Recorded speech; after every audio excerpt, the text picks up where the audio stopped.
Welcome back to LBG Reviews. Please be sure to like and subscribe if you enjoy my content. Today we'll be doing a retrospective on my Hollow Knight video. This is the first video of mine where I actually included background music. However, to keep things consistent, I am not going to include background music on this video's portion of the modern day version of myself, purely so that way it provides a dichotomy.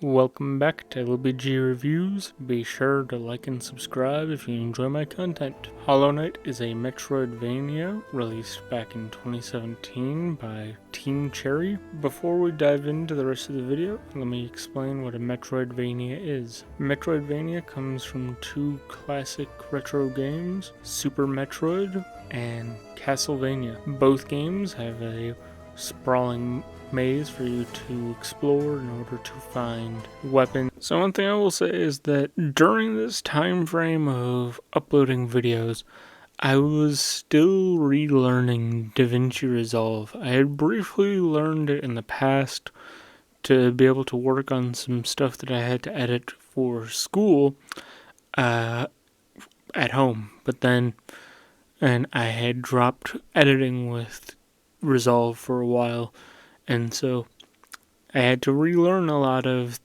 different ways that DaVinci Resolve works. One of those being how it handles audio. The way that it handles audio just felt very different to me compared to Premiere Pro that I'd been used to using at that point. And so your boy wasn't the best at knowing audio mixing at that point. I've gotten a little bit better about making sure that my voice is audible over the music in my videos. More often than not, if there is a lot of quietness to it, it's a matter of the amount of vocal energy I can bring to a recording that day. So as a result, like a lot of the voiceovers you're going to hear from the original video is going to be very muddled because I didn't realize just how poorly mixed these audio clips were, power-ups, and other things for you to be able to explore the rest of the maze, fight enemies, and beat the game. The Metroid series is more well known for its requirements of finding special power-ups and abilities in order to continue to explore the map, but later additions to the Castlevania series have made this adjustment as well. Hollow Knight shares similarities with both these games in the sense that you have to find abilities as you beat bosses in order to expand your moveset to be able to explore further reaches of the map and even explore areas in earlier regions that you could not previously get to. As a result, Hollow Knight has a lot of mystery, charm, as well as being full of challenge. However, speaking of charms, Hollow Knight itself does not actually have any accessibility options within, say, an in-game menu. Hollow Knight does offer optional equipable charms, however. Charms are optional equipable stat bonuses that can change anything from the amount of damage that you deal at a certain threshold of health, how far your nail, aka your sword, swings. It could also change what happens when you take damage. It could change what happens when you cast spells. However, there is also a very specific limitation to charms. Charms take up what are referred to as charm notches. Each charm takes up a different value. Some only take up 1, some take up 2, some take up 3 or more, and you can find more charm notches for you to expand the amount of charms that you can equip, but you need to explore further into the game in order to find the charm notches. And that's not to say that the charm notches are a hard limit on how many charms you're going to have. There is the option to overcharm, which means to equip more charms than you have charm notches for. However, the drawback with overcharming is that with overcharming you take double damage of what you normally would. In a way, that's not a bad thing though. Hollow Knight is a prime example of how every failure that you encounter throughout the game isn't the fault of the game not offering accessibility options in a way. It's your own inability or inexperience with adapting with what the game throws at you. Every time I take damage throughout the recording of this video, I felt an immediate sensation of, oh yeah, I could have done this to avoid taking that damage, or oh, I shouldn't have zoned out while falling down this massive pit. And that's also part of why you see me die so much and take so much damage throughout this video. I've accepted that I will never be quote-unquote good at Hollow Knight. That's actually one thing that I really appreciate about this video, is that I'm more than willing to talk about games that I have never beaten, because like, I own hundreds of games and this is not meant to be a flex at all. Like, there are definitely days where I'm like, I should probably seek some gaming addiction help, but then there are other days where, especially over the past year, where I'm like, man, this gaming addiction has allowed me to blossom it into a career of sorts, so why not just kind of keep the monster on a short leash, you know?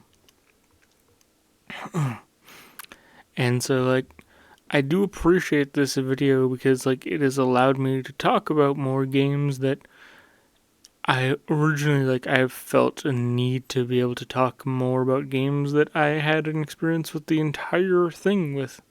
Whereas with Hollow Knight, no, okay, for those of you who know Hollow Knight, the farthest I've ever gotten through Hollow Knight is most of the way through the fungal wastes. I know that there's a lot more game beyond that, but that is as far as my own attention span and my own drive to play the game have gotten me. I just love the game's art style, and so I had to make a video about it. I will always be decent enough to progress through the game, but never to a point where I won't be dying. Like, I could be in an end game area and I will still find a way to zone out for even just a split second and take a bit of damage because of some spikes and maybe an enemy that I wasn't seeing right away. And I'm okay with that. The intrigue and the charm of Hollow Knight is what keeps me going. To further this, Hollow Knight's chibiization of the Tim Burton-esque art style kind of complements the challenge of it. When you look at your screen right now, you get the sensation of, this is a dark and dreary place, a place that is not going to be forgiving to me and my faults and my follies. This challenge and this difficulty also doesn't mean that you can't happen to get lucky, or that you can't manage to clutch out a boss fight every now and then. The footage that you are watching right now of me fighting False Knight is the first time that I've been able to fight False Knight without dying. Normally I die at least once fighting False Knight. The only other thing I would like to touch on is Hollow Knight's abilities. For most boss fights throughout Hollow Knight, you will acquire a permanent upgrade, or even just out in the world you can find permanent upgrades that do not cost charm notches, such as the Mothwing Cloak or the various spells such as Vengeful Spirit. There are certain gaps throughout the game map where they would be inaccessible to cross without the Mothwing Cloak, but as you can see right here, with the Mothwing Cloak I am able to cross that gap no problem. These abilities often can also be used in combat, like the Mothwing Cloak as an example can be used as a form of a dodge, and it can also be used as a form of charging after an enemy that is maybe running away or is bounced out of your range. More often than not though, I end up getting killed from doing so. Hollow Knight is also a good example of something I've said for a long time to at least my friends and family. A lack of accessibility options or a difficulty of doing something doesn't mean it's going to stop me or anyone else from doing it. I look at Hollow Knight, I recognize the fact that my patience will run thin with it and that I'll never truly get good at it, but that's okay. Hollow Knight's charm, mystery, and the overall cuteness of it all just pulls me back in every now and then. I do recognize that there are some disabilities that make it not conducive to playing high action, high intensity speed games like Hollow Knight. Like, say, if you have tremors or other mobility issues. That doesn't mean that you can't still give Hollow Knight a try though. Most video game platforms out there nowadays offer a refund process where as long as you haven't played the game within a certain threshold, or as long as you purchased the game a certain amount of time ago, you can still get your money back. Oftentimes this is what I'll do. I will try out a game for a few minutes, maybe like an hour, and then I'll refund it as long as I know that I'm below that threshold. I hope you guys enjoyed. And even now, I still use this tactic, and it has also helped me out with buying a game that I thought would be good for a video, and then I find out an hour in, no, this game doesn't have, I guess, the secret sauce I'm looking for.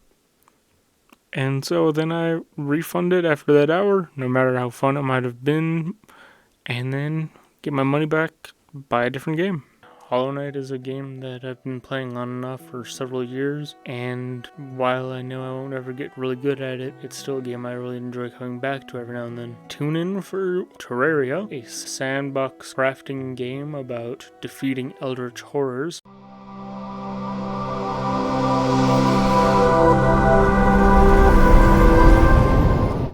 And that right there is the Hollow Knight video. The Hollow Knight was also the first video where, although not present in the recording you're watching right now because it exists on YouTube, this is also the first custom thumbnail I made for my channel. I've put a lot of work in to mess around with different thumbnail styles, and once my channel hits about a year old, I plan to look back over the past set of thumbnails that I've done for 12 months and look over them, try to determine, was it the game or was it the thumbnail that brought people in sometimes, and then from there, as I narrowed down that list, try to determine more of a custom style that I try to aim for. So like, there's a lot of things in the works here at LBG Reviews. Heck, there's even plans for us to dip into other genres of content to produce, so if you're looking forward to that, stay tuned for the next year, because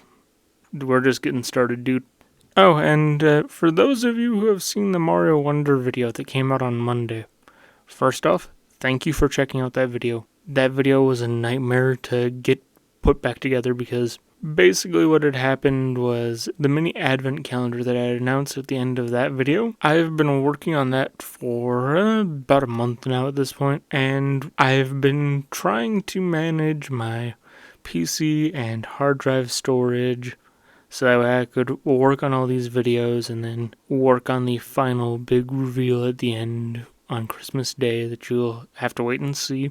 But I've been trying to conserve on storage space, and so I had deleted the footage and voiceover for that original video. And so when I found out that there was a problem that the video actually got cut in half, basically, I basically felt really demotivated, really demoralized. I was like, man, this effing sucks. Like, I hate this. So, the fact that even one of you watched it felt amazing to me. Tune in next week when we talk about Backpack Hero, a cute game about a little rat who's trying to find her mother in an ever-changing dungeon. And I look forward to seeing how you guys react to the advent calendar, because I want to do more special stuff like that for the holiday seasons.